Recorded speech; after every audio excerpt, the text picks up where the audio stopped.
Hanap tayo ng 5 katao na kakamayan, no? At batiin, no? Tama, mga kapatid.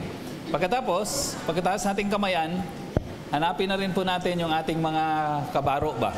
So, lalaki, babae, tagtatatlo po tayo, group of 3, and then we will pray for one another as usual. Sama niyo rin po ako sa pag-pray kasi hindi naman po ako laging pinagpe-pray ko naman kayo, pero kailangan ko din ng inyong prayer. Tama po ba yun, mga kapatid? Amen? Na ang worship natin today will be powerful with the presence of God.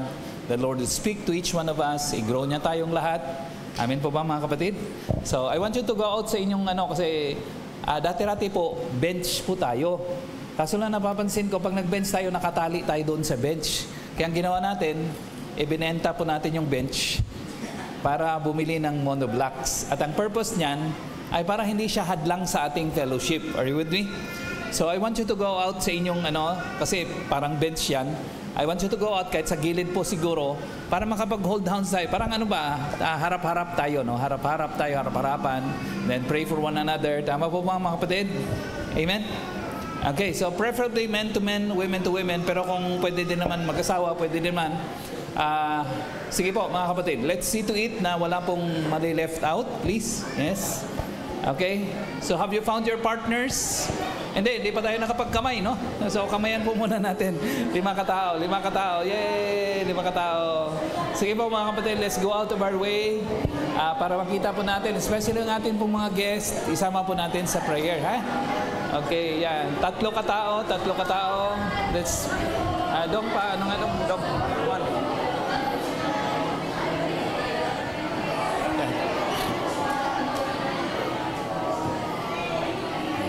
Sige po, let's go out of our way. Yeah.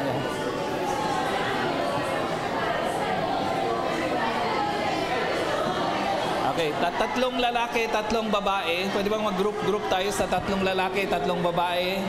Let's pray for one another, ha? See to it po natin that no one is left out, no? Let's take opportunity para makapagkilala, no? Mamaya, let's also prepare for consolidation. Maganda po din po, no? Okay? So, natagpuan nyo na po yung inyong soulmate.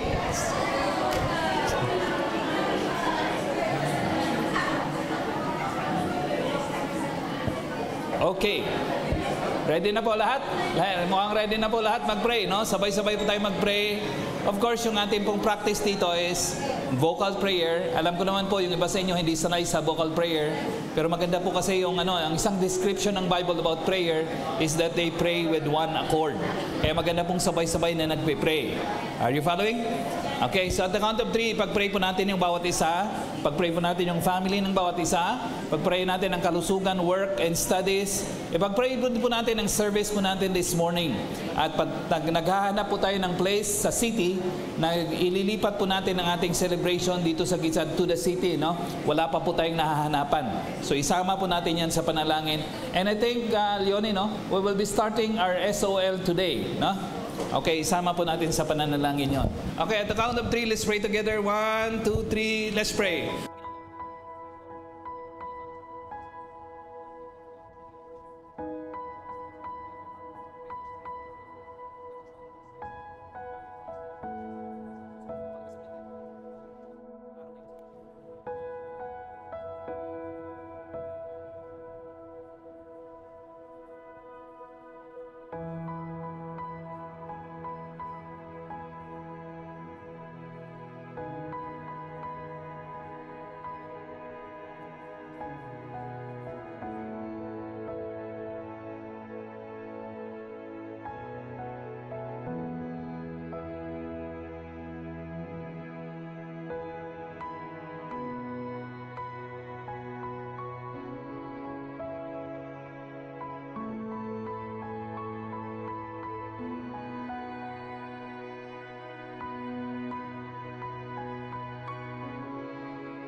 Panginoon, pinapanalangin po namin ang bawat kaibigan po namin, katabi po namin, Lord, kahawak kamay po namin, Lord, today.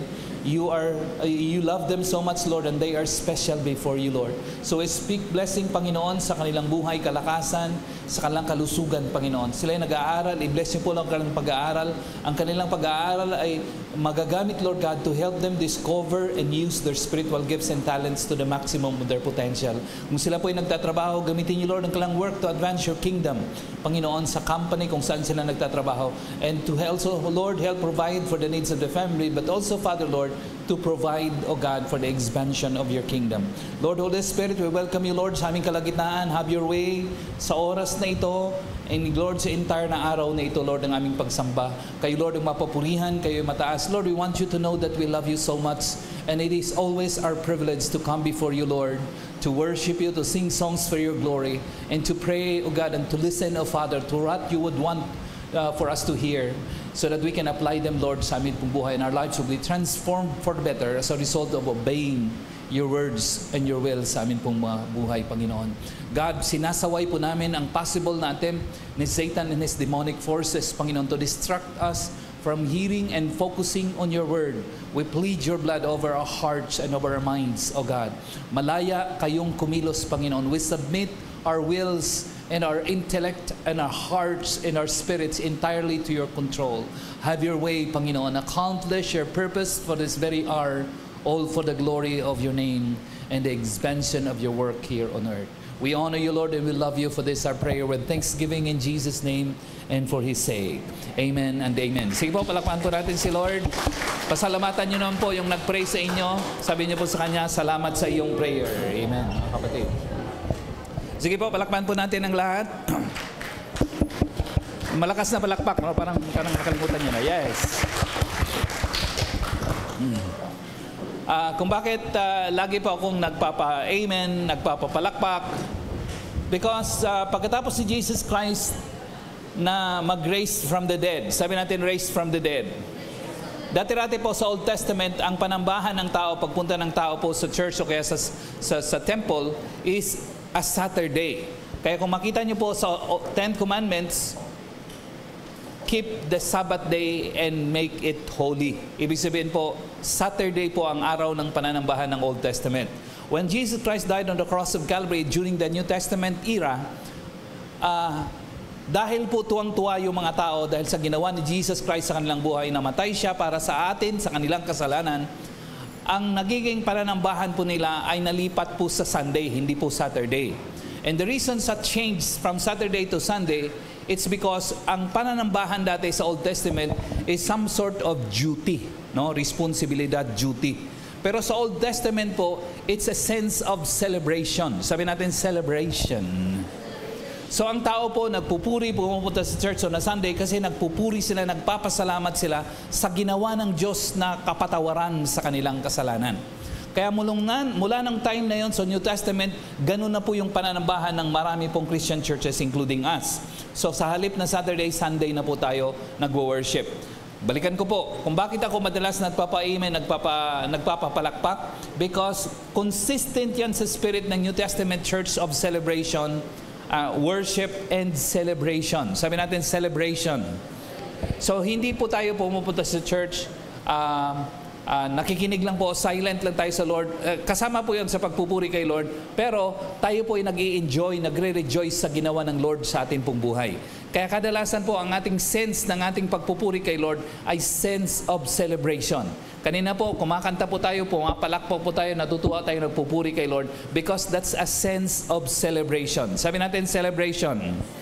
Okay, kaya palakpakan po natin si Lord ng malakas. Yes. Sabihin mo sa katabi mo, huwag tayong magsawa na magpuri sa Diyos. Amen. Okay. I've been into my fourth na po yatang Sunday ng akin pong preaching about prayer, series about prayer. Alam niyo po, maganda po ang prayer. Magandang mapalalim natin ang ating prayer life. Because ang isang author nagsabi, kamukha ng sinabi ng isang author, when we work, we work. But when we pray, God works. Ano daw po yun? When we work, come on, read, say it with me. When we work, we work. But when we pray, God works. One more time.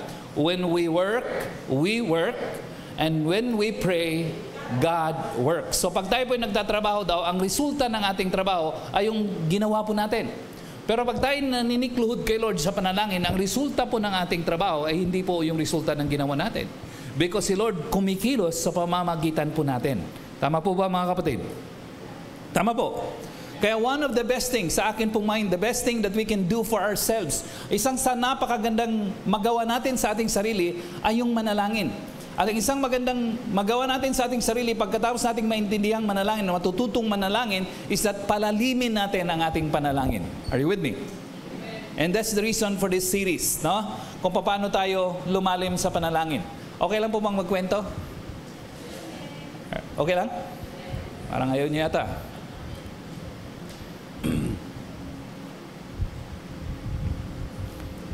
Nakalimutan ko po yata. Diyan pa, ano nga yung aking book doon sa, yung malaking book sa about sa prayer. Merong isang pastor, pangalan po is si Paul Cedar. Ang kanya pong anak ay 4 years old, pangalan po ay Daniel.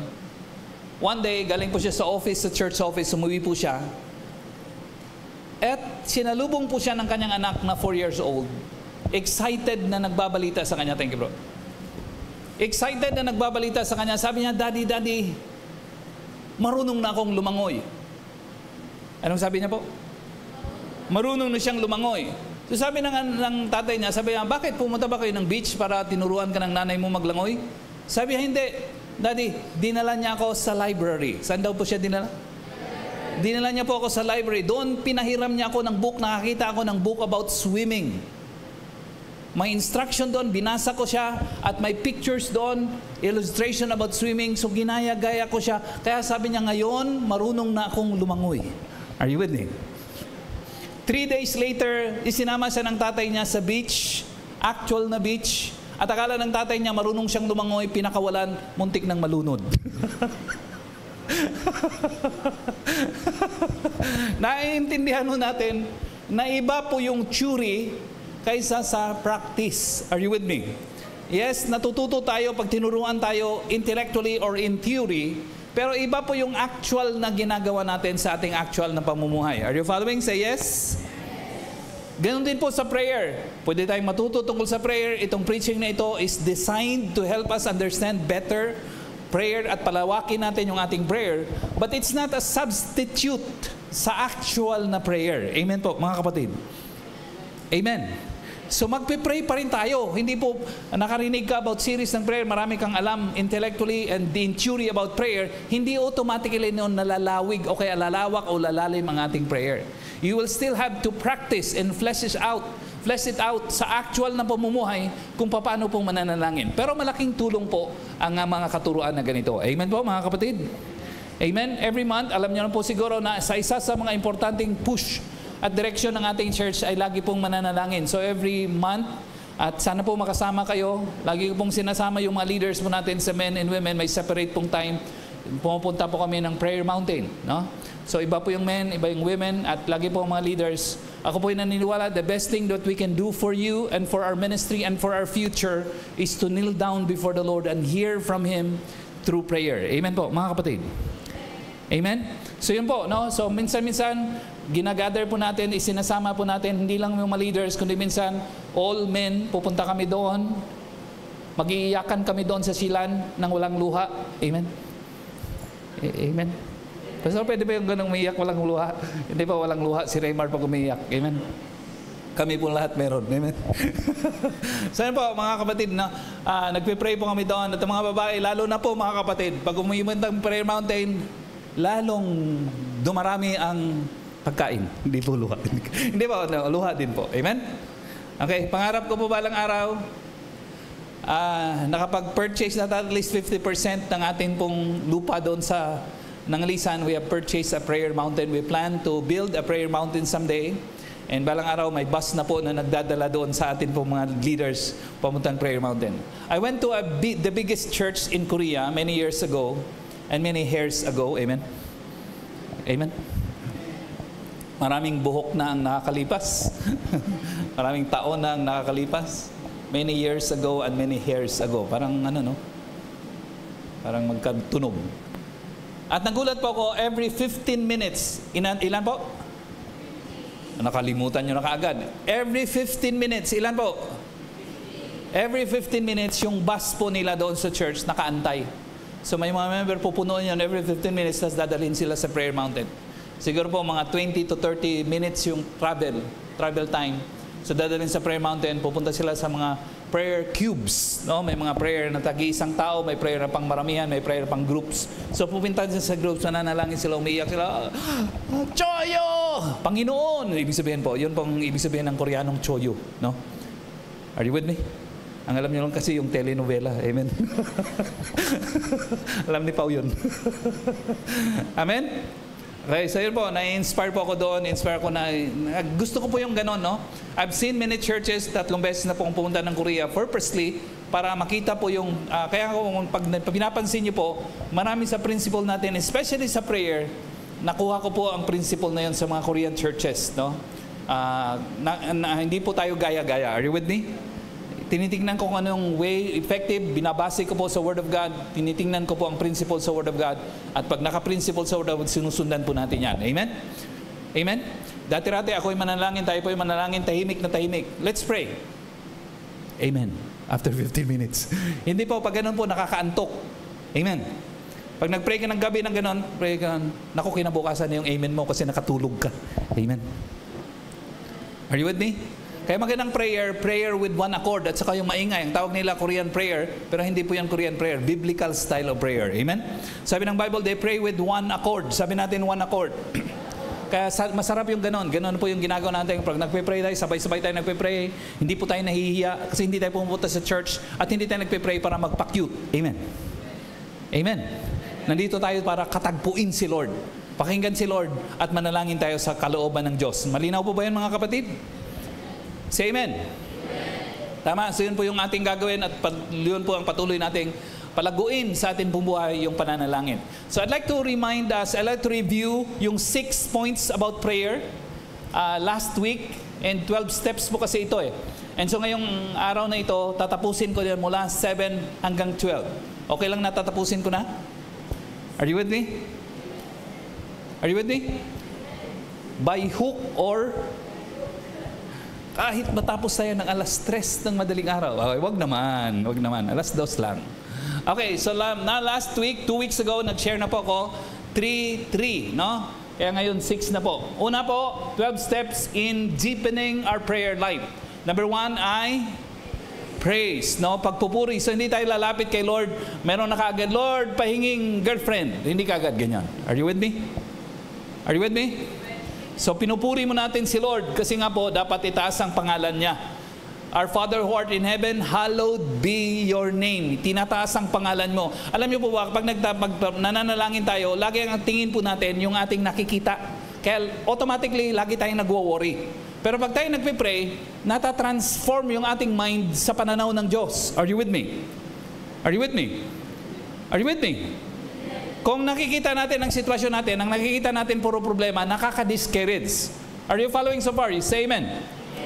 Minsan nalulungkot tayo, magpapakamatay kasi wala kang nakikitang hope, nakaka-discourage.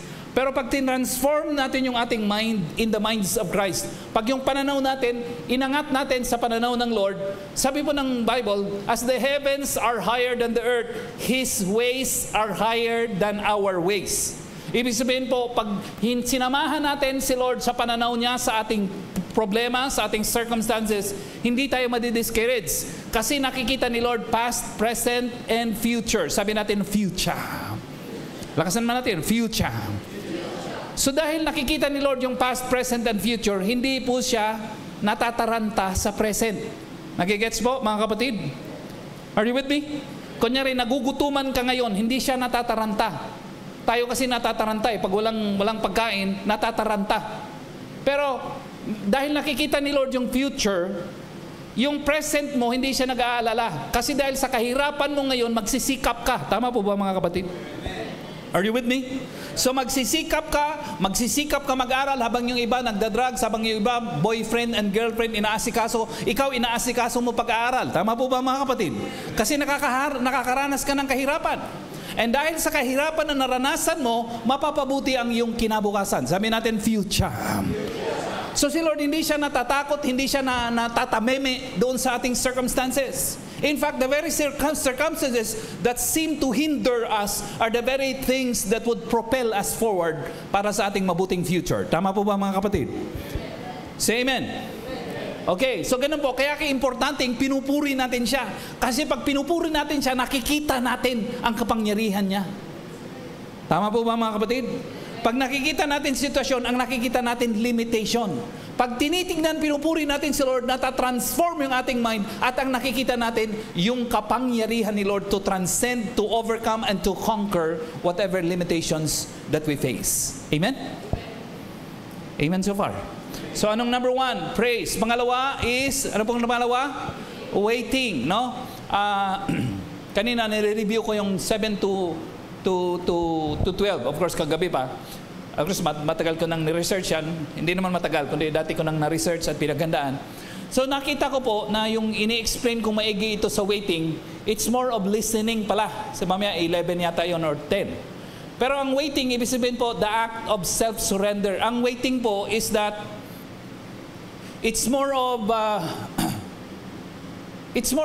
inaantay mo lang yung nakasurrender ka lang kay Lord. Amen? Inaantay mo yung impression ni Lord sa iyo. Amen? Kaya maganda po laging pag nagpe-pray, merong notebook and pen. Because hindi ka lang nagpe-pray, nagno-note ka rin ng instruction from the Lord. Amen? Amen? Kasi, yung nga po, lagi pong illustration ni Miles Monroe, Pastor Miles Monroe, powerful, no? Nag-stuck sa aking isipan yon. Pag nagpe-pray tayo, kumakatok tayo kay Lord.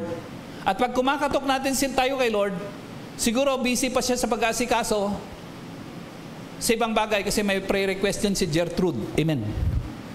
Amen. So inaasikaso niya ba yung kay Gertrude kasi mahal na mahal ni Lord si Gertrude. Tama po ba mga kapatid? So ikaw pray ka, hindi pa muna naasikaso kasi ngayon inuna yung muna yung kay Gertrude. Tama po ba?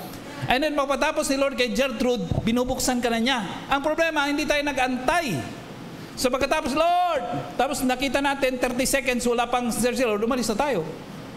So after 31 seconds, natapos na ni Lord yung ano niya doon kay Gertrude, binuksan ka niya. Nung pagbukas niya sa'yo, tinignan niya, wala ka na. Sabi mo sa tabi mo, you're gone.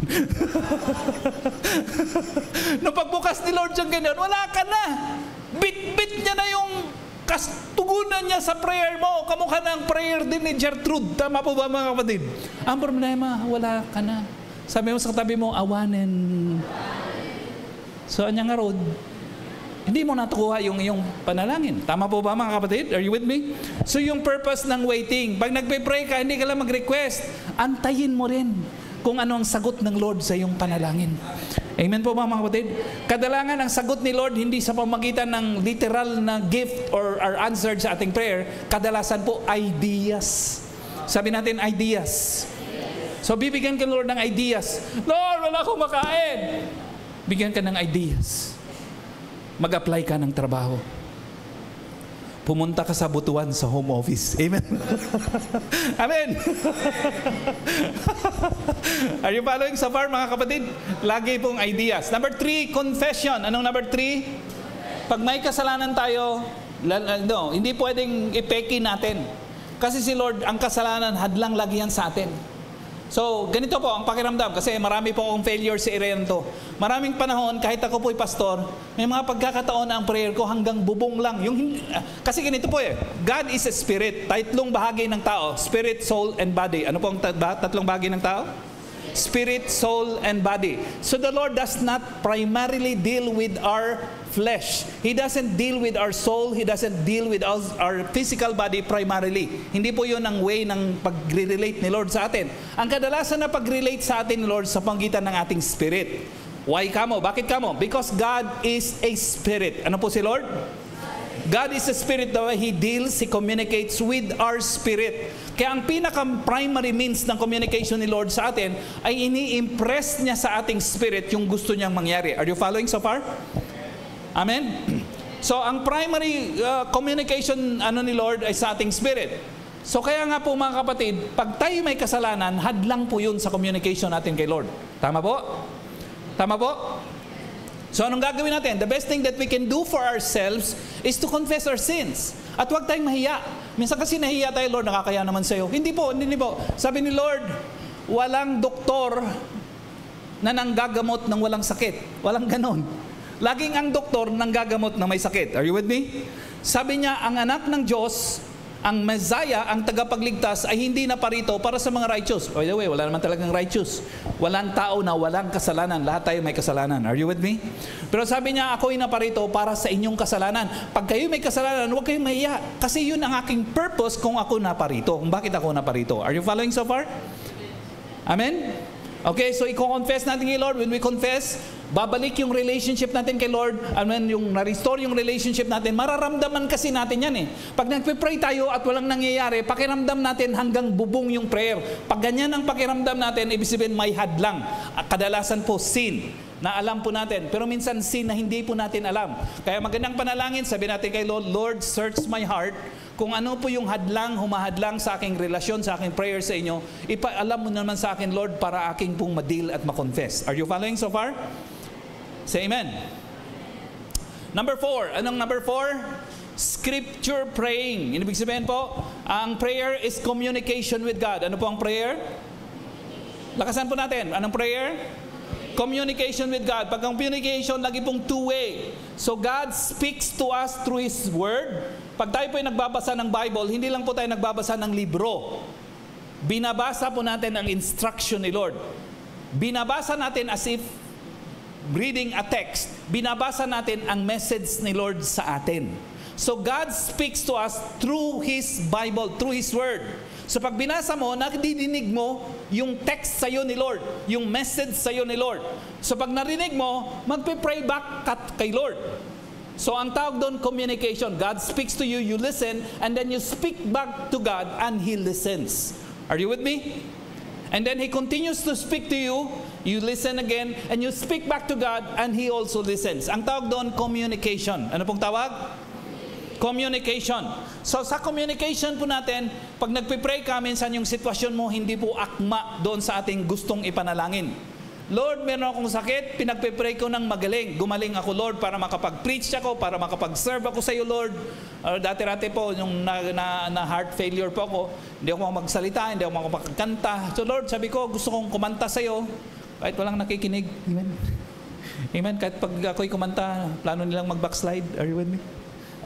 So yun ba, gusto kong kumanta, so unti-unti, hindi po biglaan, ay nakapagkanta po ako. Amen po mga kapatid? So gusto kong mag-preach. Hindi ako makapag-preach kasi nga pinagbabawalan ako ng doktor mag-preach dahil makakasama sa aking puso. So nagpe-pray po ako, nagpe-preach po unti-unti, and then katagalan I was given a go signal para mag-preach. Amen po mga kapatid? Pag hindi nangyayari yung ating prayer, ipagpapatuloy nating ipag-pray. Amen? Amen? So pag hindi nangyayari doon ayon sa prayer mo, sasabihin mo kay Lord, this is not my portion. Amen? Amen? Hindi ito yung plano mo, Lord, sa akin. Pangit ang nangyayari sa aking buhay. Sabi mo sa Bible, sa Jeremiah 29:11, for I know the plans I have for you, plans to prosper you, and not to harm you, plans to give you hope and a future. Sabi natin, future. So maganda ang plano mo sa akin, pero ang nangyayari sa aking buhay ay pangit. Hindi ko matatanggap ito, Lord. Gusto ko yung plano mong maganda dumating sa buhay ko. Amen. So, ano mo yan? Ibabattle mo kay Lord. Ibig sabihin natin sa fighting God. Kundi ipapakiusap mo kay Lord, Lord, wala pang nakagraduate sa aking family. Ako yung inaasahan, pero wala kaming pera. Wala akong pang tuition sa UB. University of Bahrain. Amen. Grabe ka pala. Sa Bahrain ka pa pala mag-aaral. Hindi ba? Hindi ba? Biro lang. Amen? Amen? Are you following? Yung iba sa inyo, ano? Ini-spruce up ko. Kino-combine ko po minsan yung seryoso at joke. Amen? Para baka mag-ano kayo. Meron bang pastor na hindi po. Yung iba po ay joke. Amen? Amen? Okay. Nasaan na ba ako? Balik. Nawawala tuloy ako. Sa sobrang joke. Ano na? Nagpe-pray ka. So hindi mo tatanggapin yung pangit na nangyayari sa buhay mo hanggang dumating yung plano ni Lord sa iyo. Amen? Amen? Lord, ang pangit ng grades ko, hindi ako magiging patotoo sa aming school. Lord, tulungan mo ko, bigyan mo ako ng wisdom because you are the source of all wisdom. So yung 74 mo naging 75. Amen? Pagtyagaan mo na yun. Lord, Lord, 75, pangit pa rin to, Lord. So, naging 75.5. Ang tagal. Hanggang 76. So, hindi ka titigil hanggang hindi mangyari yung magandang plano ni Lord sa buhay mo. Malinaw po ba yun, mga kapatid? Amen.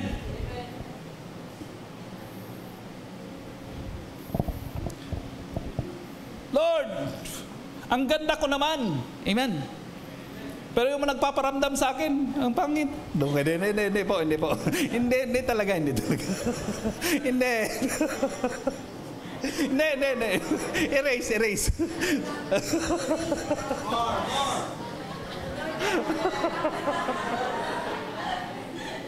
Ikaw, Janilyn, ha?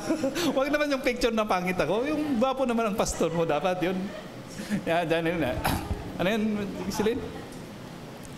Pangit? Wrong. No, wrong. Yeah, wrong. Tama si Silin. Kasi nagpipray si Silin, kaya kaya may discernment. Lord, itong nanliligaw sa akin, ang ganda ko na nanliligaw sa akin, mga unbelievers, walang takot sa Diyos. O syempre, pag nag-asawa kami balang araw, makaiba standard namin. Tama po ba, mga kapatid?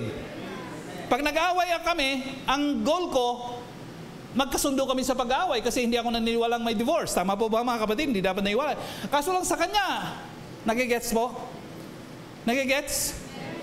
So Lord, bigyan mo naman ng tao na tamang tao. Tama po ba, mga kapatid? Are you with me? Yung tall, dark, and never mind. Okay na yun, Silin, ha? Hindi na naman natatanggap ni Silin. That's not my portion. Hindi yan natatanggap ni Silin. Yung tanggap ninyo, hindi yan tinatanggap ni Silin. Mataas standard ni Silin. Tama, Silin, no? Ha? Ano? Maputi. Okay. So tall, white pala dapat. Grabe ka naman, Silin. Ganyan po, mga kapatid, ang anak ng Diyos. Amen po, mga kapatid? Amen? Amen? Pag nagre-request kay Lord, wagas. Now, minsan ang problema natin, pag nagre-request tayo, maliit ang ating manire-request. Dapat pang malakihan kasi malaki ang ating Diyos. Amen po, mga kapatid? Amen? Alam mo yung description ng Bible sa Diyos? Sabi ng Bible, the heavens cannot contain you. Ang laki-laki ng langit, hindi kayang i-contain ng Diyos. Ibig sabihin, sabi ni Bishop Frank, napakalaki ng Diyos ko! So kung may problema ka, asahan mo na ang Diyos mo ay malaki. Amen po, mga kapatid. Amen. Kaya kanyang itawid. Amen. Number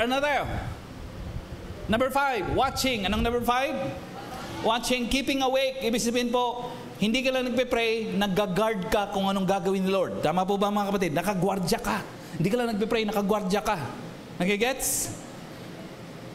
Nagpupuyat na nagwagwardya, yun ang ibig sabihin ng watching. Marami kasi sa atin nagpupuyat dahil sa games. Yung iba nagpupuyat dahil sa sugal. Sa English, sugs. Amen? Hindi po ganyan. Sabi ang pagpupuyat dapat sa pagbabantay ng gusto ng Lord. Tama po ba yun, mga kapatid? Nagigets?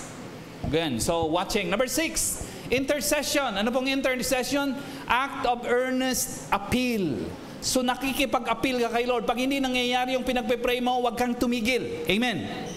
Amen. Huwag kang tumigil. Binigyan kay Lord, ito pinagpe-pray, may binigay sa'yo Lord. Huwag kang tumigil doon. Kung hindi yun ang nakikita mong para sa'yo, huwag kang tumigil. Pray some more. Amen. Amen. Lord, pinag-pray ko, tall, white.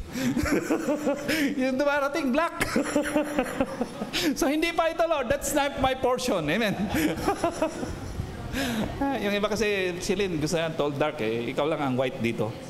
So, 99% sa amin, dark, okay na sa amin. Ikaw lang ang white, no? Mataas ang standard. Yes, dapat gano'n. Number 7, ngayon. Okay lang tayo? Sige po, palakpan mo natin si Lord. Are you with me? Okay, number 7, ito na po ngayon. At tapusin natin at all cost. Basta ang dami mo nang nakain ng oras sa pag-review. Kahit na. Amen. Okay lang kayo? By the way, gusto ko lang tapat kasi dito sa atin, normal po akong nagtuturo, no? At kung nung nakikita niyo sa akin, ganun po talaga ang aking personalidad sa totoo. So, palabiro po ako, tumatawa ako, madalas kong tumatawa, masayahin akong tao. Amen? Amen? Baka naman matitisod kayo sa akin, special guest. Naman ba itong pastor nito, tawa ng tawa? Meron bang simbahan ng pastor, tawa ng tawa? Meron. Are you with me? Are you with me po, mga kapatid? The joy of the Lord is our strength. Alam niyo po, pag masaya ka, lalo kang lumalakas. Yun po ang ibig sabihin ng verse na yan. Pag malungkot ka, lalo kang lumulungkot. So paano pag masaya ka, lalong namumultiply, lalo kang ginaganahan to fight and to overcome problems in your life. Tingnan niyo yung katabi mo, baka malungkot yan. Sabi mo sa kanila mo, dapat masaya ka. Lalo't paparating na po yung tall, white.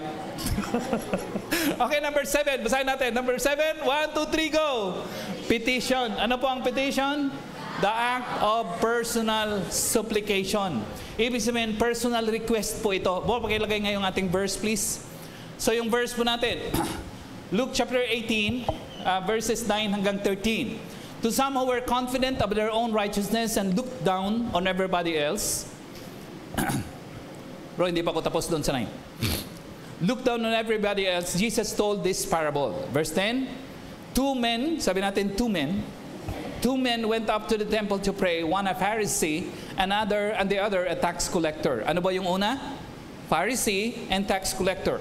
Sabi mo po sa verse 11, the Pharisee stood up and prayed about himself, God, I thank you that I am not like other men, robbers, evildoers, adulterers, or even like this tax collector. So magkatabi sila ng ganon. So sabi ng isa, Lord, salamat na ako'y mabuti, ginawa mo akong mabuting tao. Hindi ka muna ka na maraming ibang tao, yung mamamatay tao, mga babaeng marites. Are you with me? Are you with me? Hindi niya sinama. Lalo't hindi lang masama kamukha nito. Are you with me? And then sabi sa verse 12, I fast twice. Grabe, hindi oh. Ako, minsan pag hindi nakaka-afford yung health ko, isang beses lang nagpa-fast. Siya, matindi, dalawa. Are you with me? Amen? Ibig sabihin, matindi. Ang tawag po doon, devout. Anong tawag? Religyoso, devout. I fast twice a week and give a tenth of all I get. Nagtatights talaga mga kapatid. Are you with me? Lahat ng income tinataytan. Amen? Hindi ka mukha ni John rin nakakalimot minsan. Hindi na nakakalimot. Okay, verse 13. But the tax collector stood at a distance. He would not even look up to heaven but beat his breast and said, diba? So nagpipray siya yung isa, grabe, tindi o pag nakatayo, wagas, no? Siguro naka-coat and tie pa yun, amen? Parang sa ako, itim. Yung parang formado talaga, no? Lord, salamat! Ginawa mo akong mabuting tao. Hindi ka mukha mo ng iba. Lord, hindi ka mukha niyan. Yung mama po, mga kapatid, makasalanan. Sabi niya, ang layo niya, nagpipray. So siguro kung malapit yung isa ito, layo, nandun sa likod. Kasi Baptist, are you with me? Hindi siya makatingin sa langit kasi para sa kanya hindi niya deserve na tumingin sa langit. Are you with me? Are you with me? Hindi siya makatingin sa langit, hiyang-hiya siya sa Diyos. Sabi niya, God, mahabag ka sa akin. Malamang umiiyak na walang luha. Amen?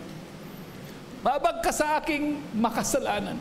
Dito po yung word is, God have mercy on me a sinner. But yung ibang translation ay nagsasabi, God have mercy on me, the sinner. So yung article na A, sa ibang translation ay the sinner. Mukhang mas, ako po sa akin pong pag-aral, mukhang mas, ako doon sa the sinner. Ibig sabihin, Lord, mahabag ka sa akin na matinding makasalanan. Yun pong ibig sabihin. Hindi lang siya makasalanan kamukha ng iba at marami, kundi matindi ang kanyang kasalanan. Nagigets po, mga kapatid? Hindi nyo nagigets? Nagigets? Okay, anong sunod na verse? And then verse 14. Bro, 14 na tayo. I tell you that this man, ang tinutukoy po yung tax collector, yung sinner. I tell you, sabi ni Jesus Christ, yung taong ganon ang kanyang panalangin, went home justified before God. And then basahin po natin, let's read this together ng malakas at the count of 3. Are you ready? No, you're not ready. Are you ready? Okay, 1, 2, 3, read with me. Go. For everyone who exalts himself will be humbled, and who humbles himself will be exalted. Sabi ni Lord, yung mamang ito nagmalaki, nagmataas, kaya hindi tinugon yung panalangin. Yung mamang yun sa likod. Tago natin sa pangalang Jude. Amen? Amen? Sabi niya, tinugunan ng Lord ang kanyang panalangin. Sapagkat sabi niya, ang sino man na nagmamataas sa sarili niya ay ibababa ng Diyos. Ang iba at nagpapakubaba sa harap ng Diyos ay laging tinataas. Amen po mga kapatid? Ilang mga thoughts and insights about this point. Ako po, pinupush ko po talaga sa inyo na pag nanalangin po, maganda po talagang nakaluhod. Maganda po talaga. Hindi naman lahat ng panalangin dapat nakaluhod, no? Lalo sa aming tumatanda ng konti. Amen po mga kapatid. Pero mabagal. Amen. Amen. Minsan yung tuhod namin, yung sa akin po, dahil nga may compression stocking po ako, dahil sa aking varicose veins, pag matagal po ako nakaluhod, parang pakiramdam ko, hindi nagpo-flow yung dugo ng maayos. Ibig sabihin, hindi siya nagpo-flow sa aking heart. Kaya sumasakit po yung aking heart. So pag nararamdaman ko yun, ini-stretch ko lang po yung aking paa, kaya nakaupo ako o kaya nakatayo, na pinagpapatuloy ko lang yung panalangin. So those are conditions sa amin pong may edad ng konti. Amen po mga kapatid. Ayaw pang aminin. Amen? Amen. Pero sa inyong walang sagabal, maganda po talagang nakaluhod. Kasi yung para sa akin, pag nakaluhod, nire-remind ka lagi kung sino ka sa harapan ng Diyos. Tama? At kung marami kang achievements, tayo po, pag dumarami ang ating achievements, nagiging normal sa atin yung magmamataas, magmamalaki. So ako, marami pa akong achievements, marami akong galing sa buhay. So minsan nagmamalaki ako sa Diyos, pero lagi kong gustong isaksak sa utak ko, lahat ng meron ako, lahat ng achievements, lahat ng ginawa ng Lord sa akin, galing sa Diyos. Are you with me? Kaya magandang umarap sa Diyos araw-araw na nakaluhod. Sabi mo sa katabi mo, luhod tayo. Okay, so yun po mga kapatid, he who humbles himself. So magandang pong practical, sa panalangin, magandang reminder. Pag may tendency tayong magmalaki, magmataas, o kaya hindi natin kailangan si Lord, nire-remind tayo, everything that we have comes from God. Amen? Amen? Tama? Alam mo, pag gumagaling tayo, maraming temptation. Pag gumaangat ka sa buhay, intellectually, financially, material, pag umangat ka, ang temptation, hindi na natin kinakailangan si Lord. Yun ang malaki nating pagkakamali. Dapat kahit anong angat natin sa buhay, dapat si Lord pa rin first place sa ating pong buhay. Amen? Amen? Tama? Ang isang napansin ko sa aking 35-36 years na pagpapastor, ang isang napansin ko mga Kristiyano na kamalian ng Kristiyano, pag sila'y nananalangin, pag umiiral yung puso, minsan hindi inaantay si Lord. Are you with me? Are you with me? So kunyari sa love life, nagpe-pray sa love life, pero ang problema, hindi natin inaantay yung nire-reserve ni Lord para sa atin. Are you with me? No, you're not with me. Are you with me? Ang tendency natin, inuunahan natin si Lord. So parang ganito, may nakita ka ng babae na in love ka, tama po ba mga kapatid? No, you're not with me. In love ka, and then, dahil na in love ka, pag nananangin ka, pinipilit mo na si Lord. Are you with me? Lord, bigyan niyo po ako ng girlfriend. At dapat siya na. Amen. Hindi po ganun mga kapatid. Ang mas magandang approach sa panalangin, Lord, alam ko naman na may disenyo ka para sa aking partner. Kasi si Lord, by the way po, dinisign niya ang men and women to be together in marriage relationship. Tama po ba mga kapatid? Si Lord ang may akda ng ating buhay at siya rin po ang may akda ng marriage. Siya po ang nag-design ng marriage. Tama po ba mga kapatid? Hindi po ito gawa-gawa ng tao. Hindi gawa-gawa ng pastor. Hindi, si Lord ang nag-design. Unang tao si Adan sa si Eva, kinasal niya sa Garden of Eden. So sa ang unang kasalan, si Lord ang nag-officiate. So ang wedding, si Lord ang may design. Malinaw po ba mga kapatid? So when we approach our love life, antayin natin si Lord. Lord, alam ko, may hinanda ka para sa akin na pag kami nag-asawa balang araw, sama-sama kami, sabay-sabay kaming naglilingkod sa iyo. Amen? Amen? Tama? So, ganun po. Habang wala pang lumalapit sa iyo, habang malayo pa lahat. Amen? So, nagpe-pray ka ng ganon. Habang wala ka pang naiisip, paano nagpe-pray mo na ng ganon? Tama? So, balang araw, darating na lang siya. Amen? Amen. Ulitin ko po, ang mali ng karamihan ganito. Meron na silang napusuan, at pag nanalangin, i-impose kay Lord kung sino yung nagustuhan. Pwede na rin, pero hindi po yun ang best. Tama po ba mga kapatid? Kasi yung ating solusyon, hindi yung lagi ang best na solusyon. Ang best na solusyon lagi yung kay Lord. If the heavens are higher than the earth, His ways are higher than our ways. Magandang pong version, Isaiah 55 verse 11, no? Maganda pong verse na may memorize. Ibig sabihin po, sa lahat ng gagawin natin, ang solution ni Lord, ang pananaw ni Lord ay better ng dihamak kaysa sa atin. Pagpili ng mapapangasawa, napakahalagang bagay yan. So wag nating maliitin. Kung kayo'y binata, wala pa po kayong planong mag-boyfriend and girlfriend, maganda, pagpe-pray nyo na kaagad yan. Amen. Amen. Matagal yung pagpe-pray. Amen. Ako po, may mga kamalian ako sa area ng love life. Yung ibang bagay ko kinukwento ko para huwag po akong pamarisan. Amen po, mga kapatid? Amen? Amen? Pastor, nagtuturo ka, may kamalian ka pala si Arian. Yes, kaya kung ako nagtuturo para matuto kayo sa akin. Amen? Tama po ba mga kapatid? Okay lang kayo? Ano na tayo mga kapatid? Ano na? Number 7, ano yon? Petition, no? Ibig sabihin, personal na panalangin mo kay Lord. At si Lord hindi lang pinagpe-pray, hindi niya lang tinutugunan yung ating church prayer, hindi niya lang tinutugunan yung ating family prayer, hindi lang tinutugunan yung ating group request, tinutugunan niya lang yung ating personal request. Yun po yung ibig sabihin. One time, isang taxi driver na nagdadrive sa New York. Saan po siya nagdadrive? Nagkataon ang kanya pong pasahero ay Muslim cleric.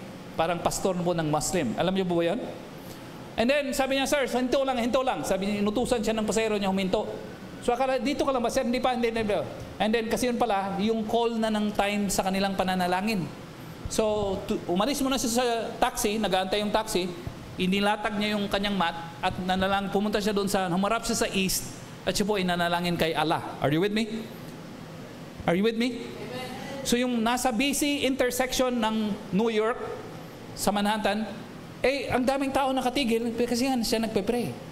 Well, magandang hangarin sa pananalangin, but it's not the best manifestation of our prayer. Malinaw po ba yan mga kapatid?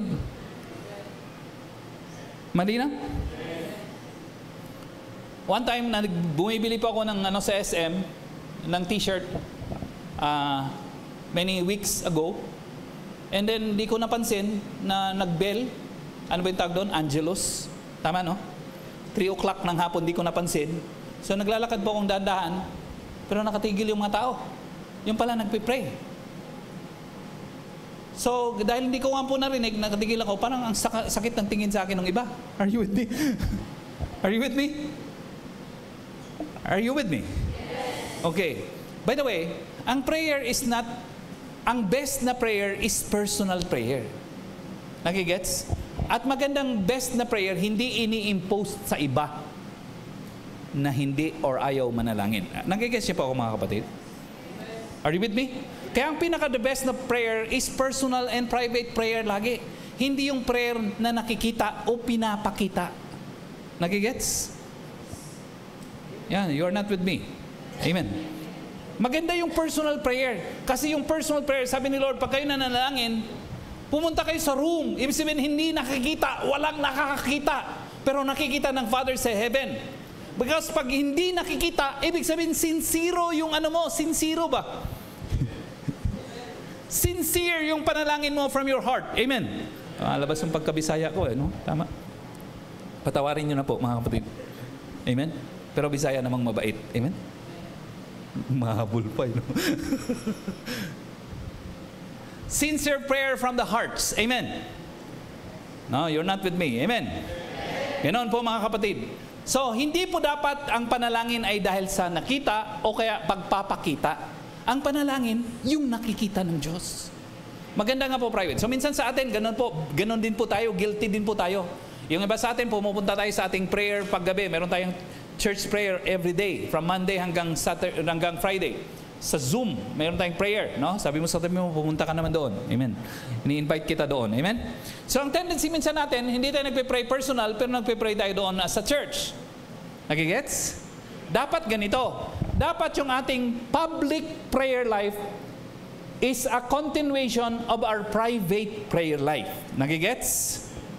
Nagigets? Kunyari ganito, bakit tayo pumupunta pag Sunday? Kasi nakilala na natin si Lord bilang personal na tagapagligtas. Meron na tayong personal na relasyon kay Lord.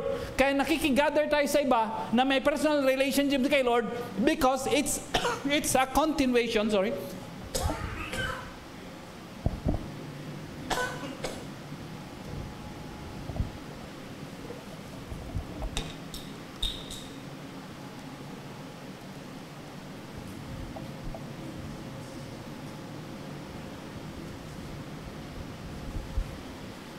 Yung atin pong pagpupunta sama-sama together, sama-sama na nga together pa, amen? So yung sama-sama natin together is a continuation ng ating personal na relasyon sa Diyos. Malinaw po ba yun mga kapatid? Kung bakit tayo gusto nating sumama sa iba na nagpupuri sa Diyos, kasi may relasyon na tayo kay Lord personal. Lakasan niyo yung prayer niyo. Hindi nagmamatch yung akong, tapos kayo, niisip pa kung mag-amen Amen. Kala bang amen na nga. Ay, sabi mo sa tabi mo, ayusin mo. Malinaw? Amen. So sa atin po, dapat pahalagahan ang personal and private prayer life. Malinaw? And then you go to public to continue yung paglilingkod kay Lord. So kinocultivate, may relasyon ka kay Lord. Lord, so nagpe-pray ka personal. Sa group prayer, nagpe-pray ka rin sa group prayer. Tama po, mga kapatid? You pray in private and then you pray in public. Malinaw? Okay. Number 8. Are you learning so far? Okay, so from here on, bibilisan ko na ng konti kasi hindi tayo matatapos pag... Number 8. Basahin po natin. Ano po? Thanksgiving. Okay, the act of expressed appreciation. Sabi natin, appreciation. Lakasan naman natin, appreciation. Pastor, ano ba talaga ito? Pronunciation classes? Hindi pa mga kapatid, kasama na po lahat yan. Amen? Okay lang? Okay. So, meron pong verse ako dyan, bro. Luke chapter 17, verse 11 to 19. Quick lang po. Now on his way to Jerusalem, Jesus traveled along the border between Samaria and Galilee. Verse 12. As he was going into a village, 10 men. Ilan na po? Ilan? 10 men who had leprosy met him. They stood at a distance. Verse 13. And called out in a loud voice, Jesus, Master, have pity on us. Verse 14. When he saw them, he said, Go show yourselves to the priest. And as they went, they were cleansed. Sabi natin, cleansed. Sa ibang translation, they were healed. So ibig sabihin, habang sinunod nila si Lord at yung word ni Lord, gumaling sila. Nung gumaling sila, verse 15, one of them, when he saw he was healed, came back. Ano daw po? Came back, bumalik siya. At nagpuri siya kay Lord sa mataas na, Lord, salamat pinagaling mo ako. Nung sumunod ako sa iyo, gumaling na ako habang ako'y naglalakad sa gisad. Amen. Verse 16. He threw himself at Jesus' feet and thanked him, and he was a Samaritan. Ibig sabihin, hindi siya Israelites. Ibig sabihin, Gentile po siya. Kamukha natin, hindi tayo Israelite, hindi tayo Jew. Ang tawag sa atin, Gentile. Ano tawag sa atin? Ang mga Jew noong unang panahon sila ang nakakilala kay Lord, ang mga Gentiles hindi. Kapag Gentiles, parang unbeliever ka, hindi mo pa nakilala si Lord. So ibig sabihin, itong mamang ito, hindi niya kilala si Lord. Pero pinagaling siya ni Lord, kaya tuwang-tuwa siyang nagpapasalamat kay Lord. Verse 17, Jesus asked, were not all 10 cleansed? Sabi niya, hindi ba 10 yung pinagaling ko? But sabi niya, 1 piraso yung bumalik para magpasalamat sa akin. Amen?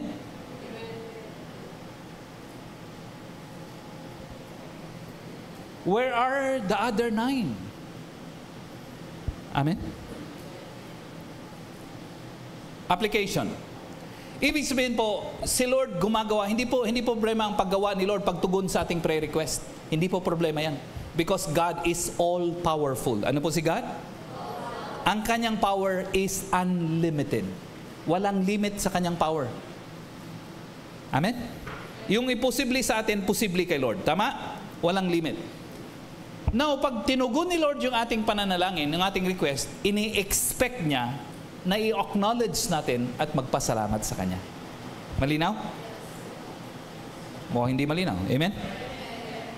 So, magandang ugaliin. No? Ako meron akong notebook. Ang tawag ko po doon is gratitude journal. Anong tawag?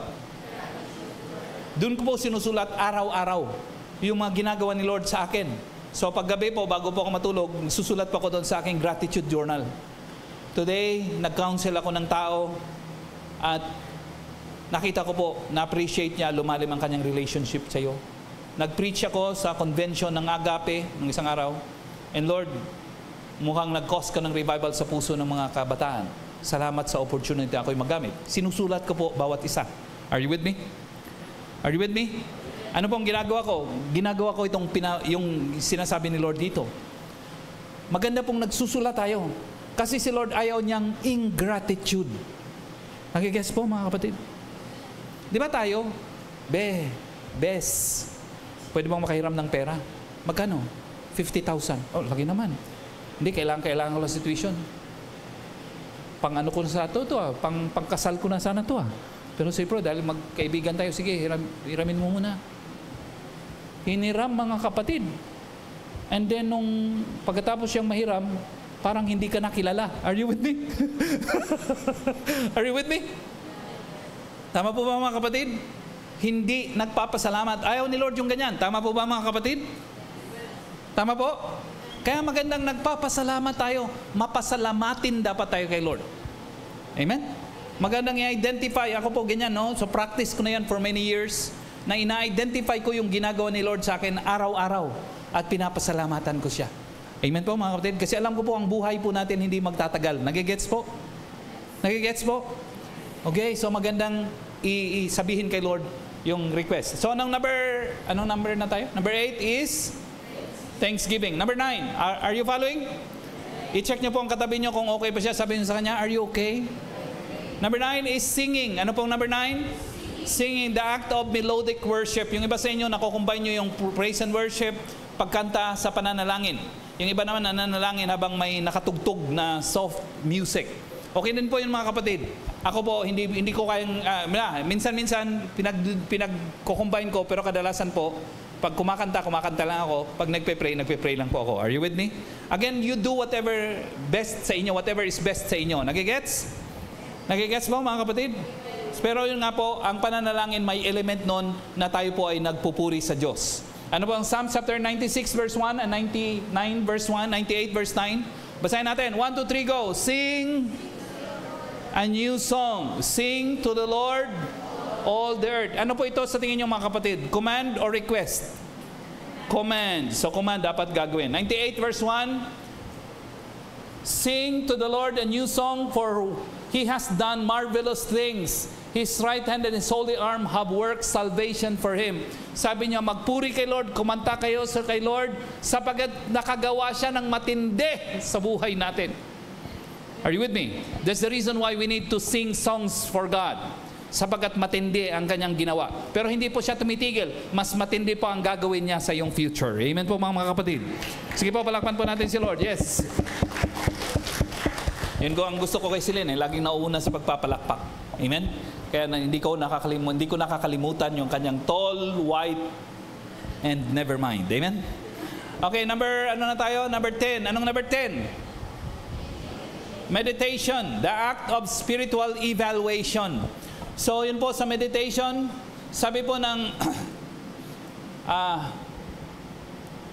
Psalms 46.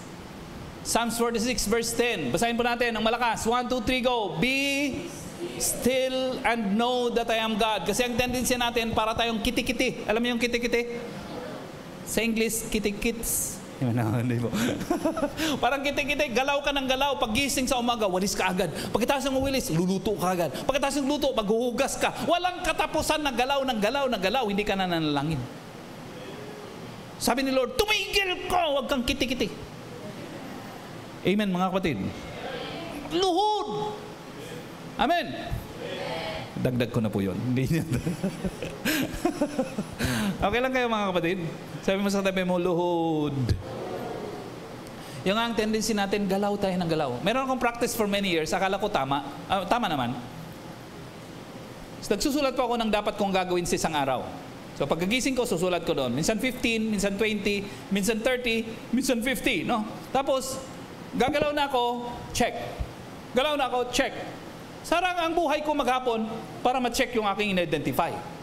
So one day, nag-evaluate ako, after many years, na-evaluate ako, tama ba itong kapamaraanan ko pang maximize ng aking araw? And then nabasa ko si Brian Tracy, ang kanyang book entitled, Eat the Frogs. Ano daw po? Kainin mo yung palaka. Ang ibig sabihin po, of course, hindi literal. Ang ibig niya sabihin, don't do the minor things first. Kasi sa mind ko, all these years, ang practice ko, gawin mo muna yung maliit at madaling bagay. Ganun po ang bata. Nakakaintindi kung matangos ng ilong ang preacher o hindi. Hindi. So kung anong minor, maliit na bagay, inuuna ko muna kasi ang mindset ko, unahin mo madali, tapos ihuli yung mga mahihirap. Okay din naman, pero ang pinopropose ni Brian Tracy, sabi niya hindi. Dapat unahin mo ang mga mahihirap. Nagigets? Kasi pag unahin mo madali, pagkatapos mong magawa ang mga madadali, wala ka ng strength, wala ka ng oras na nalalabi para sa mga mahihirap, para sa mga mas importante. Are you following? So ang ginawa ko, pinaliktad ko, sinundan ko yung kanyang payo. Ang una kong ginawa, yung mga mahihirap. Tapos nakita ko, effective. So pag mahirap ang unahin mo, may lakas ka na gawin yung mga madadali. Are you with me? Unlike kung una akong madali, nahihirapan ako at nauubusan ako ng time sa mga mas mahalaga. So tuloy, yung accomplishment ko, hindi masyadong matindi. Pero nang inuna ko yung mahirap, so dati 50 yung nasa listahan ko, items sa aking list. Naka 38 na ako, parang hindi ako masaya. Eh ngayon, ang nasa item list ko na minsan, list, minsan 6 lang, minsan 10, minsan 8, minsan 4. Pero dahil inuna ko po yung high value work. Are you with me? Are you with me? Kahit isa lang nagawa ko doon, kahit dalawa lang, kahit tatlo lang. Kunyari sa sales, magandang illustration sa sales. Sabi natin sales. Kunyari, 10 ang iyong titindahan ng sa sales, bebentahan mo. Yung 10 sa 10 na yon, siyam ang estudyante, isa ang milyonaryo. Are you with me? Are you with me? So anong uunahin mo? Siyempre unahin mo estudyante kasi madali. So nakabenta ka na sa 8 estudyante. Ang problema, naubusan ka na ng oras. So bumili sila ng insurance sa'yo, so ang binili nila tagpa 500. Are you with me? So 8 times 5 equals 4,000. Tama po? Tama ba? Tama, 4,000. Gets? Gets? Pero hindi mo nabintahan yung milyon. Ay paano kung baliktarin mo? Unahin mo yung high value first. Ang binintahan mo hindi estudyante. Ang binintahan mo milyonaryo. Tama po. Kumuha ng insurance worth 500,000. Are you with me? Are you with me? Hindi ka na nakapagbenta doon sa siyam na estudyante. Anong mas malaki? Yung binenta mo o yung kapitbahay mo? Of course, you know the story. Tama po. Tama. Eh bakit dito isa lang binentahan mo, mas malaki kinita mo? Kasi nga high value customer ang iyong binentahan. Ibig sabihin, ganun din po sa high value task. Pag ang ginagawa mo pang maliitan, mauubusan ka ng panahon sa mga high value task. Pag inuna mo ang high value task, kahit mauubusan ka ng panahon, it doesn't matter. You have accomplished much for the day. Amen. Ang tawag doon, eating the frogs. Anong tawag?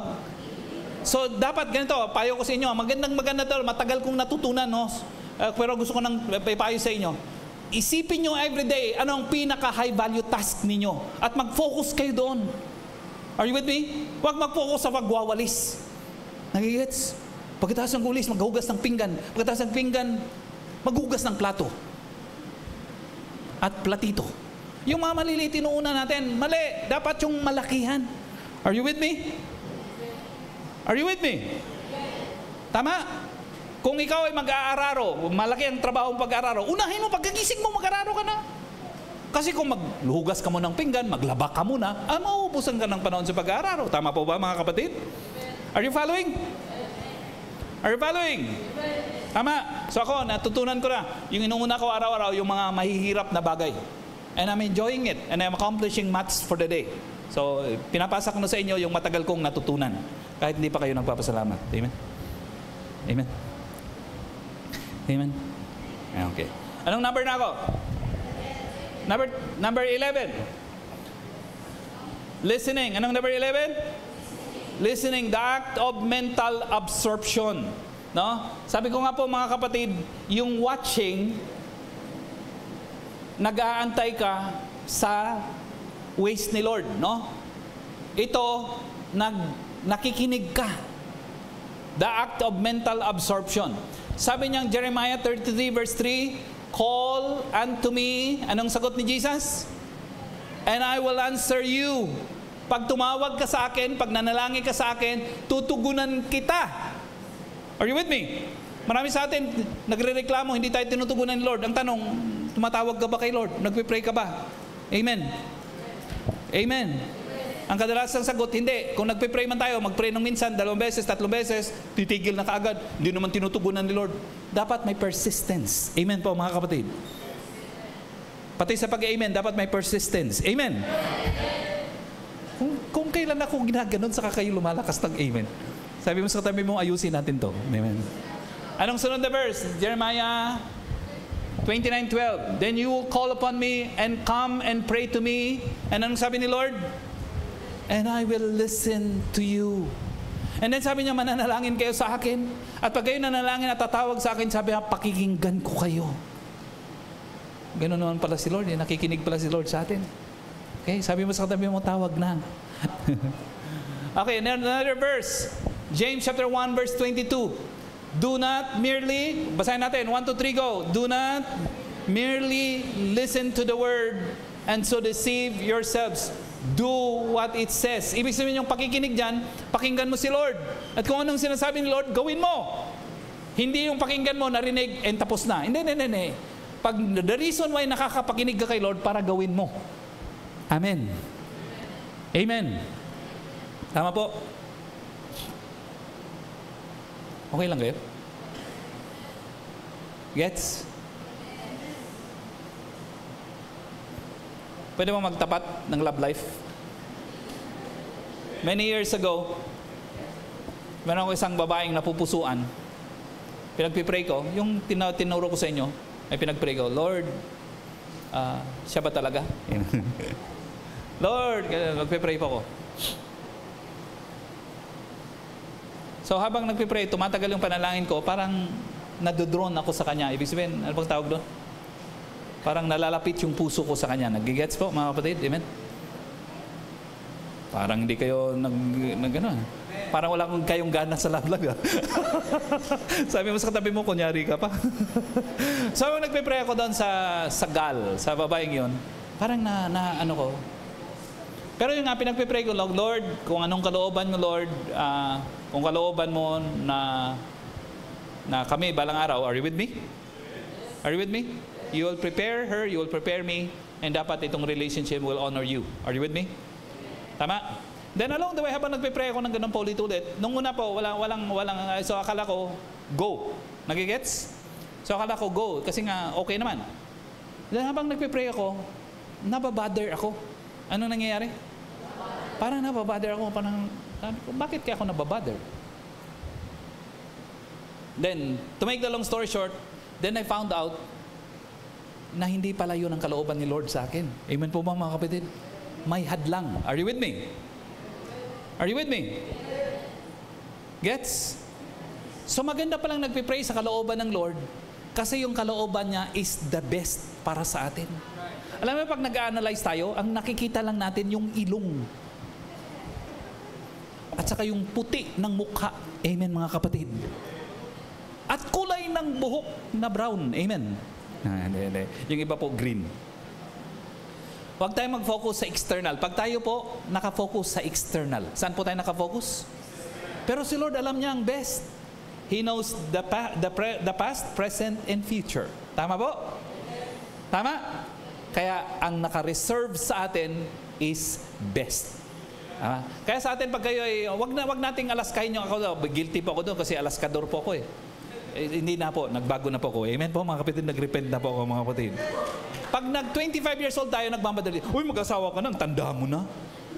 Lakayin kan, kunana nga eh. Haan. Kahit 40 years old, bata ka pa. Amen po mga kapatid. Amen. Alam mo po, may kasabihan, life begins at 40. So kung hindi ka pa naka-single ka, 35 years old, 33, 30, 29, huwag kang mag-bother. Amen po mga kapatid. Amen. Amen. Amen.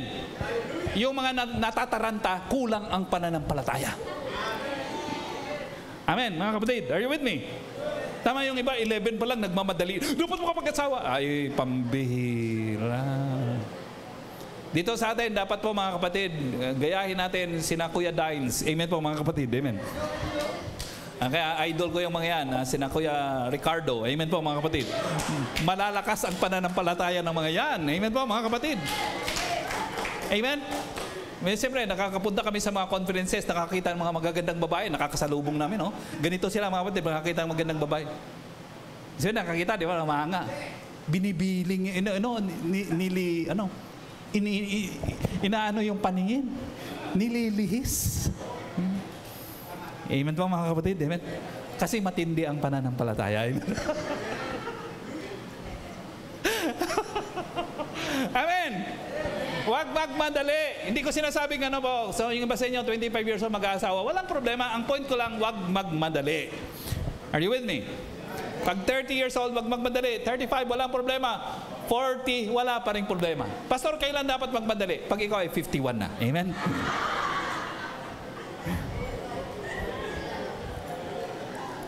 Amen. Pastor, ilang taon ka? 57. Kaya nga hindi na ako nagmamadali kasi 51 lang dapat ang nagmamadali. Amen? Bro, Jel, Huwag tawa ka ng tawa, bro.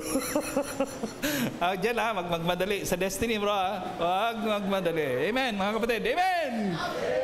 Number 12. Pambira, ano tayo dahil sa inyo, Nalalangan tayo, no? Nagdi-delay dahil sa inyo. Number 12 is praise. The act of divine magnification, no? Alam niyo na po yun, basahin niyo na lang yung verse.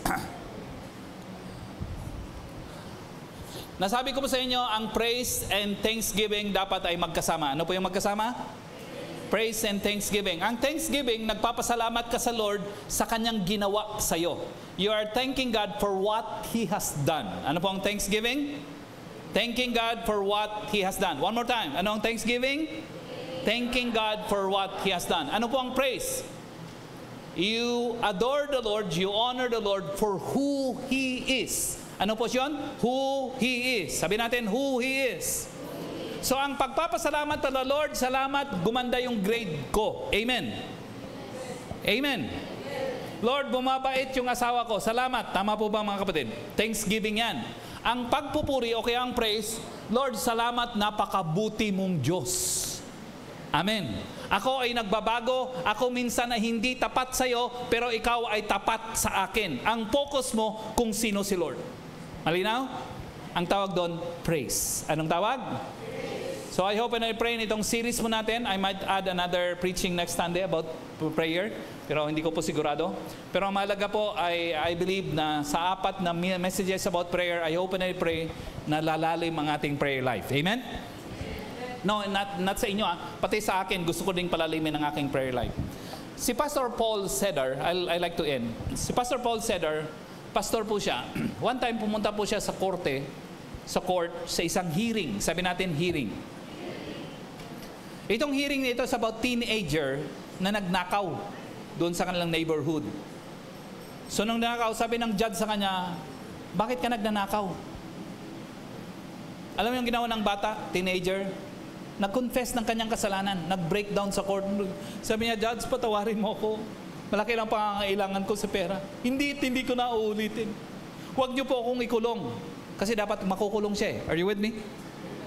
So yung judge, nakita na mukhang sincere ang kanyang pagsisisi.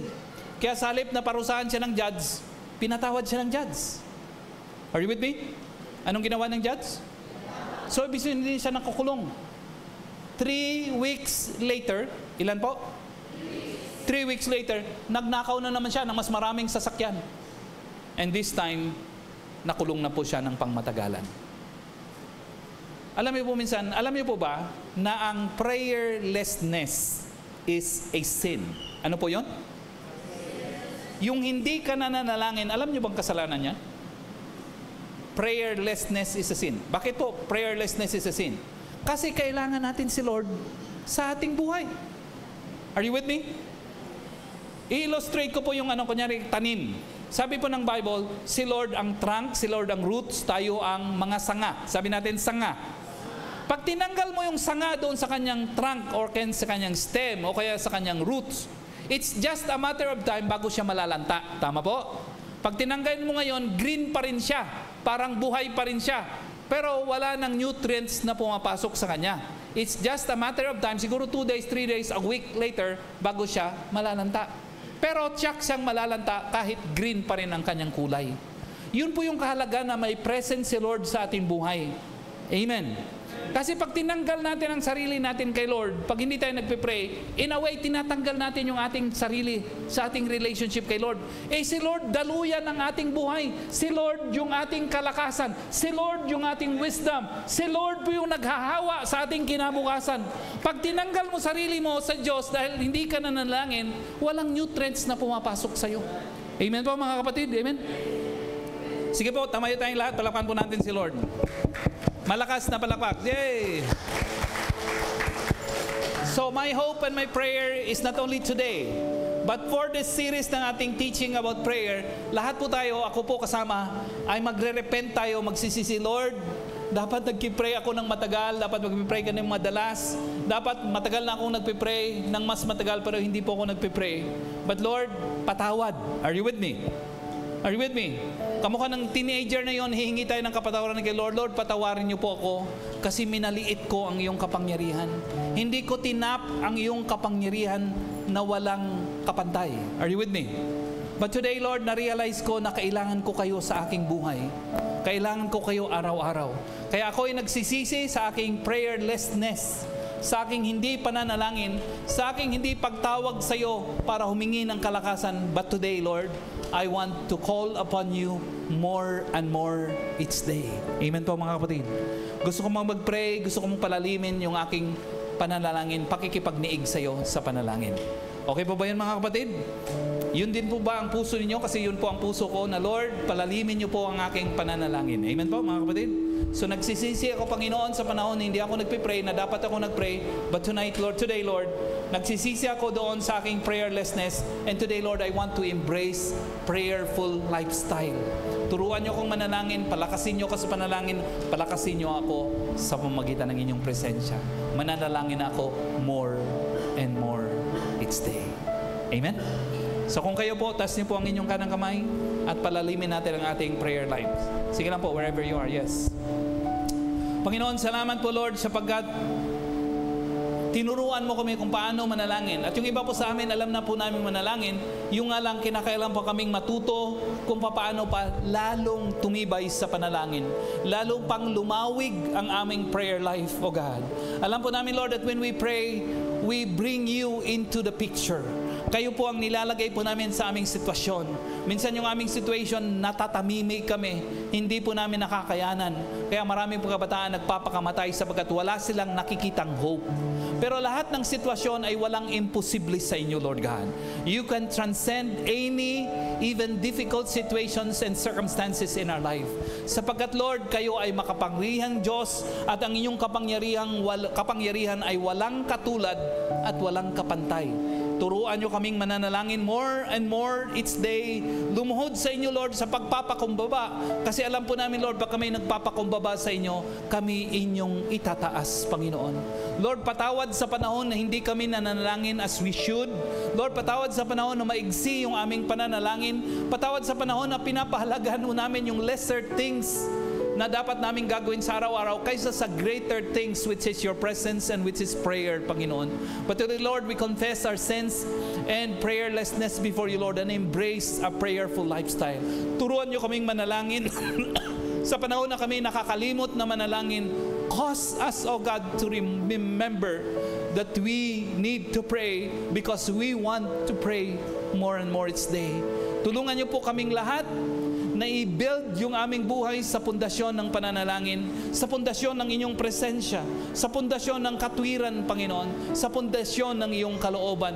Kasi alam po namin, Lord, pag ginawa po namin yon, darating ang bagyo, darating ang malaking unos, pero mananatili pa rin kaming malakas sa inyo at sa inyo pong kalakasan, Panginoon. Marami pong salamat, Panginoon, sa inyong grasya at biyaya sa aming buhay.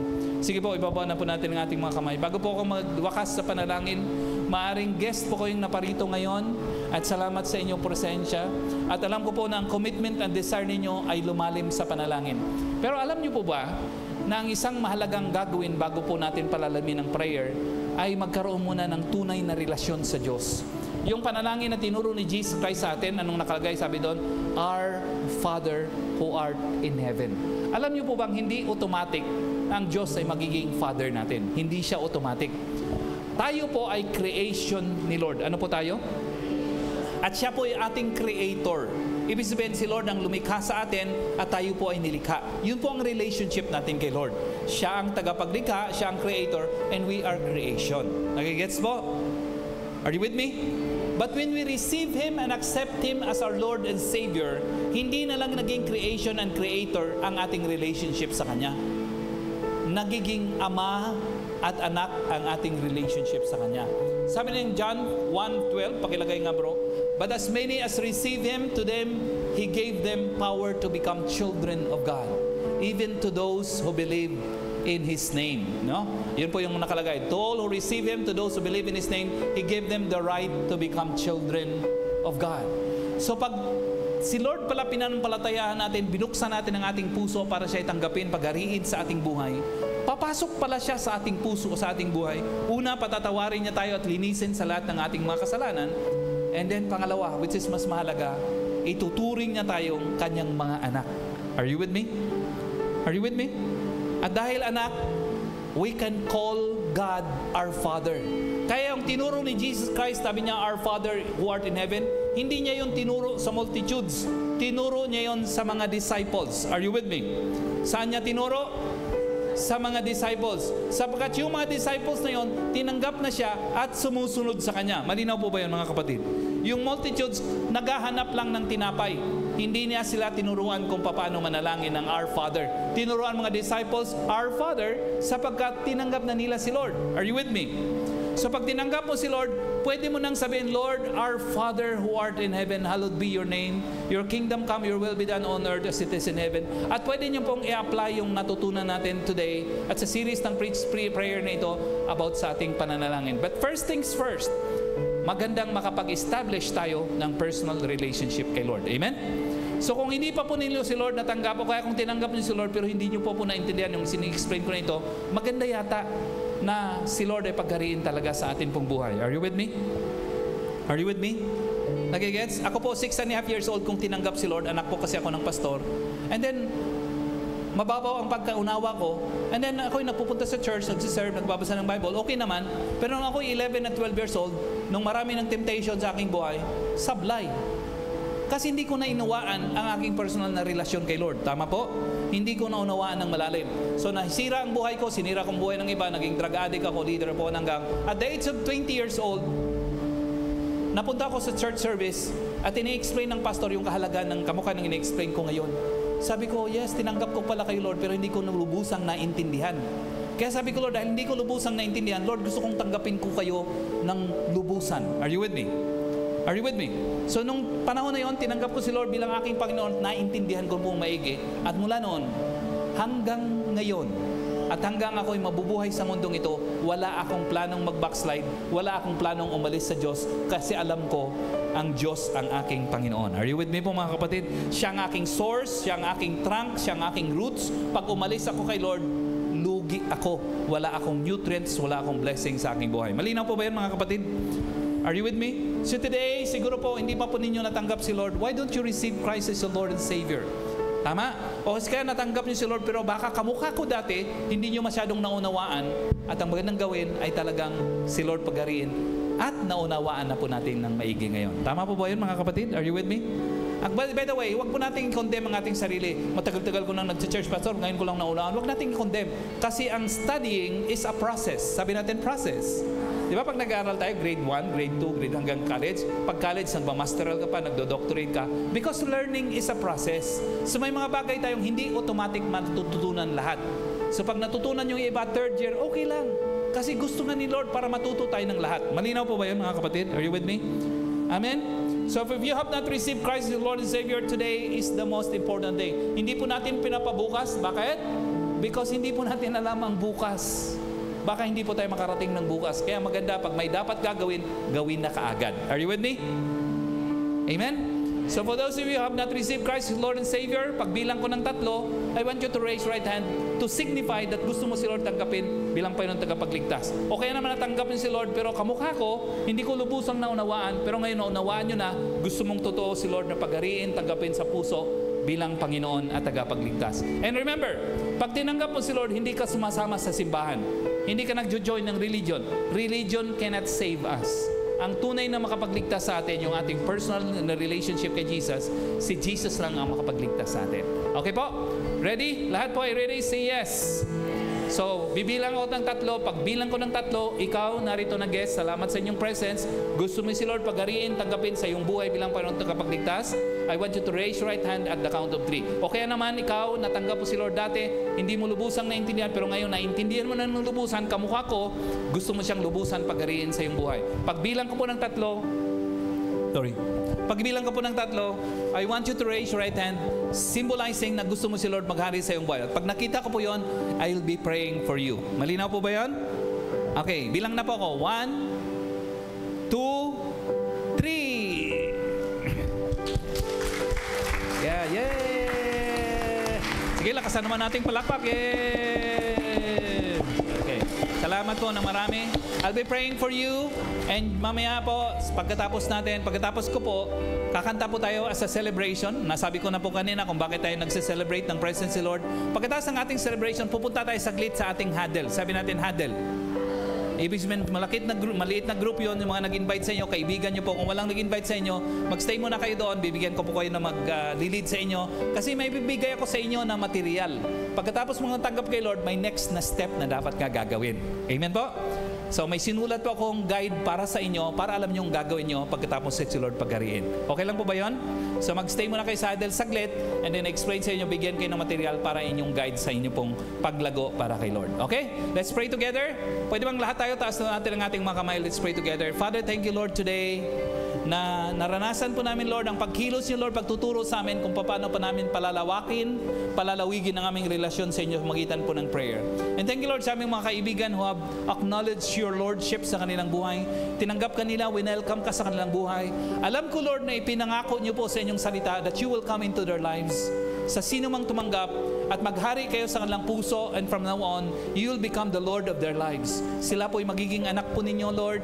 At bilang mga anak, gusto din po nilang maglingkod sa inyo. So mamaya, Lord, sa aming huddle, Lord, makita po nila yung material na tutulong sa kanila para sila ay lumago sa kanilang spiritual na pamumuhay at magamit na lang kanilang buhay at katalinuhan sa paglilingkod sa inyo. Para kaming lahat, Lord, ay maglilingkod sa iyo ng buong puso at kaluluwa.